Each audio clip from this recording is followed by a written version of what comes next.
Hello বন্ধুরা, তোমরা সবাই কেমন আছো? আশা করছি ভালো আছো। আমার ডালিয়াজি ব্লগে তোমাদের সবাইকে অনেক স্বাগত, অনেক ভালোবাসা।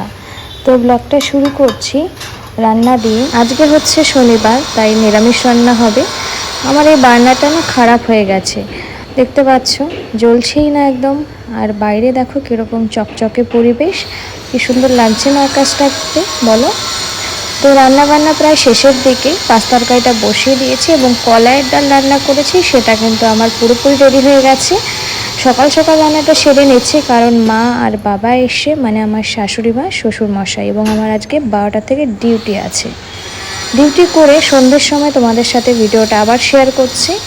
মা বাবা কালকে চলে যাবেন, তাই আজকে ভাবলাম একটু ঘুরে আসি তাদেরকে নিয়ে। তাই একটু ছোট্ট মোট্ট রেডি হয়ে নিয়েছি। আর দেখতে পাচ্ছ যে এই হলুদ চুড়িদারটা আমি পরে আছি, এটা গত বছর আমার মা আমাকে দিয়েছিল পুজোতে। তো বেরিয়ে গেছি। বাবু দেখো কেমন হাঁটছে, ও হেঁটে হেঁটেই কিন্তু ঘুরতে খুব পছন্দ করে। আর এই যে অ্যাপার্টমেন্টগুলো রয়েছে সেগুলোতে বেশ সুন্দর করে সাজিয়েছে। এখানে ফটো নিচ্ছিলাম, তো ফটোগুলো না বেশ ভালো আসছিল না, লাইটের জন্য এফেক্ট, মানে একদম ক্লিয়ার বোঝাই যাচ্ছিল না ফেসগুলো। তাই একটু ভিডিও করে নিলাম, ভাবলাম চলো তোমাদের সাথে শেয়ার করব। তো দুটো ঠাকুরই দেখব, এখানে আশেপাশে হেঁটে আমাদের দুটো ঠাকুর আছে, দুটো ঠাকুর দেখে বাড়ি চলে আসব। তো মাকে বললাম চলো আমার ভিডিওতে একটু তোমাকে নিয়ে নিই। তো এই দেখতে পাচ্ছ আমার মা না, মানে খুব ভিডিও এগুলো পছন্দ করে, কোনো দিনও না করে না যে না এগুলো করতে হবে না, এটাই আমার খুব ভালো লাগে। তাই দেখো বাবা কীরকম হেঁটে হেঁটে যাচ্ছে দাদুর সাথে। বাবা অতটা হাঁটতে পারে না, আমি বললাম বেশি দূর যাব না, চলো একটু ঘুরে আসি। তো এখন মানে ওরা কালকে চলে যাবে হচ্ছে আমার ননদের বাড়ি, মানে মেয়ের বাড়িতে যাবে। এখানে তো জানোই যে থাকার খুবই সমস্যা, এবং ভাড়া বাড়ি যেহেতু কথা শোনায় বেশি দিন থাকলে। তো তাই জন্য ওরা এসে আমার এই যে দেখতে পাচ্ছ বাবু যে ড্রেসটা পরে আছে, এটা ওর পিসি পাঠিয়েছে। এটার উপর একটা জ্যাকেট ছিল, জ্যাকেটটাকে আমি পরাইনি, তো সেটা দিতে এসে, এবং আমরাও একটা কিনেছি আমার ননদের ছেলের জন্য, সেটা হচ্ছে মা বাবাকে দিয়ে পাঠিয়ে দেব। তাই জন্য বললাম তোমরা এদিকে চলে এসো, আমরা তো আর যেতে পারছি না। তো তাই ওটা নিয়ে কালকে চলে যাবে রবিবার সকাল সকাল। আর দেখো এটা হচ্ছে একটা ছোট সোসাইটি, কি যেন নামটা বেশ ভুলে গেছি। তো এগুলোও বেশ সুন্দর সাজিয়েছে, তাই তোমাদেরকে একটু দেখাচ্ছি, ভালোই লাগে দেখতে। আর এখানে ছোট্ট দু চারটে দোকান বসেছে। তো আমি এখানে যা লক্ষ্য করি, মেলা হতে টাইম লাগে না, দু চারটে হচ্ছে দোকানে বসে পড়ে, ব্যাস মেলা শুরু। তো এই হচ্ছে ফার্স্ট আমাদের মণ্ডপ, এটা হচ্ছে অগ্রগামী সংঘ, দেখতে পাচ্ছ লেখা রয়েছে। তো এখানে ঠাকুরটা দেখবো, আর সামনে আরেকটা ক্লাবের রয়েছে সেটা দেখবো। আজকে একদমই ভিড় নেই, বুঝেছো, দেখো কতটা ফাঁকা, আমরা এসে দেখতে পাচ্ছি সেরকম কেউই নেই। ঠাকুরটা খুব সুন্দর হয়েছে, মুখটা খুব মিষ্টি। অ্যাকচুয়ালি দুর্গা ঠাকুর দেখতেই এত সুন্দর, বলো, খুব মিষ্টি মুখটা হয়েছে দেখো। তাই একটু ভালো করে জুম করে নিলাম। এবং দেখো বাবু হচ্ছে এবার ঠাকুমার কোলে উঠে পড়েছে। তো ভালো, এতটা হাঁটছে, বাচ্চা মানুষ পা ব্যথা করবে, তাই মা বললাম একটু কোলে নিই। বাঙালির শ্রেষ্ঠ উৎসব দুর্গাপুজো, তাই যখন মানে ভাবি যে এই যে দুর্গাপুজো শুরু হয়েছে, কত সবাই আনন্দ করে, তাই না, কত কেনাকাটা, সারা বছর অপেক্ষা করে এই দুর্গাপুজোর জন্য।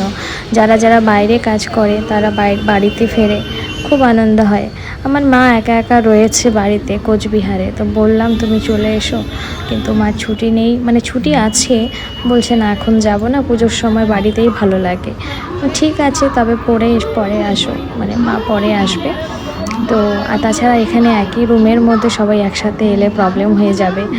আর যাই হোক, তো এই দেখো ভেতরে ঠাকুর, এটা আরেকটা ক্লাবে ঢুকে গেছি, আমরা চলে এসেছি।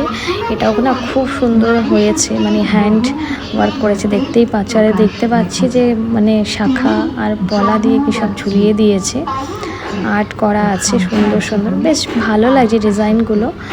আর যাই হোক, ছোট্ট মোটোর মধ্যে না খুব সুন্দর হয়েছে, দেখো মণ্ডপটা ভারী মিষ্টি। আর একদম ফাঁকা ছিল, তো তাই ভিডিও ছবি তুলে খুব ভালো মানে লেগেছে ফাঁকা ফাঁকায়। তো অন্য সময় ভিড়, মানে অন্য সময় বলতে কি, তো ষষ্ঠী সপ্তমী থেকে শুরু হয়ে যাবে, আজকে তো পঞ্চমী, তো তখন যা ভিড় হয়, বাপরে বাপ, তখন মনে হয় না একটা ছবি বার করে তুলি, মনে হবে যে এই ধাক্কা দিয়ে হয়তো ফোনটা পড়ে যাবে, তার জন্য ভয় লাগে বার করতে ফোনটা। তো তো দেখো কি সুন্দর ওয়ার্ক, হ্যান্ড ওয়ার্ক মনে হচ্ছে, দেখো ডিজাইন করা আছে, খুব সুন্দর হয়েছে ঠাকুরটা, দেখতে পাচ্ছ। আর নিচে একটা ছোট্ট প্রতিমা আছে যেটাতে পুজো হয়েছে। এটা এরকম না আমি অনেক জায়গাতেই দেখেছি, এত মিষ্টি লাগে, খুব সুন্দর লাগে। ছোট্ট দুর্গা ঠাকুর কি মিষ্টি লাগে কি বলবো তোমাদের। তোমরা নিশ্চয়ই দেখেছো অনেক জায়গাতেই হয়, যেখানে অনেক বড় প্রতিমা এই ধরনের প্রতিমা করে সেখানে এরকম ছোট্ট প্রতিমা পুজো হয়। তো এখানে আমরা না অনেক ছবি তুলেছি বাবুকে, তারপর মা বাবার সাথে। এই চারপাশটা দেখো অনেকটা এরিয়া নিয়ে করেছে, খুব সুন্দর হয়েছে। আর পাশে মেলার মতো বসেছিল, তো মেলাতে আমরা ঢুকিনি, কারণ হচ্ছে আমাদের এখানেই রাত 11টা বেজে গিয়েছিল। আর আমাদের ওখানে যে গেট আছে ঘরে, সেটা তালা দিয়ে দেবে মোটামুটি 11:30 পৌনে 12টার মধ্যে। আমাদেরকে যে চাবিটা দেয়া ছিল সেটা বাবু হারিয়ে ফেলেছে, তাই খোলার বন্ধ হওয়ার আগে আমাদের বাড়ি পৌঁছতে হবে। তো দেখো আমরা বাড়ির রাস্তায় গলিতে ঢুকে পড়েছি। তাই চুলটা আমি ছাড়া ছিল সেটা একদম খোপা করে নিয়েছি, আমার চুল ছেড়ে একদমই থাকতে পারি না, তার মধ্যে এত কার্লি হেয়ার না ঘাড়ে করে লেগে যায়, খুব বিরক্ত লাগে। তো আমরা বাড়ির রাস্তায় ঢুকে গেছি। এখানেও একটা পুজো আছে, সেটাতে আমরা যাইনি, সামনে কাদা, ওই দেখতে পাচ্ছ, ওই সামনেই হচ্ছে পুজোটা, একদমই বাড়ির সামনে। তো এসে আমি রান্না করব হচ্ছে ঘুগনি আর রুটি বানাবো, সেটাই রেডি করছি। তোমাদের সাথে জাস্ট একটু ক্লিপ শেয়ার করে নিলাম। রুটি আমার হয়ে গেছে, ঘুগনিটা করব, তাহলেই শেষ। তো ভিডিওটা আজকের মতো এইটুকুই, টাটা।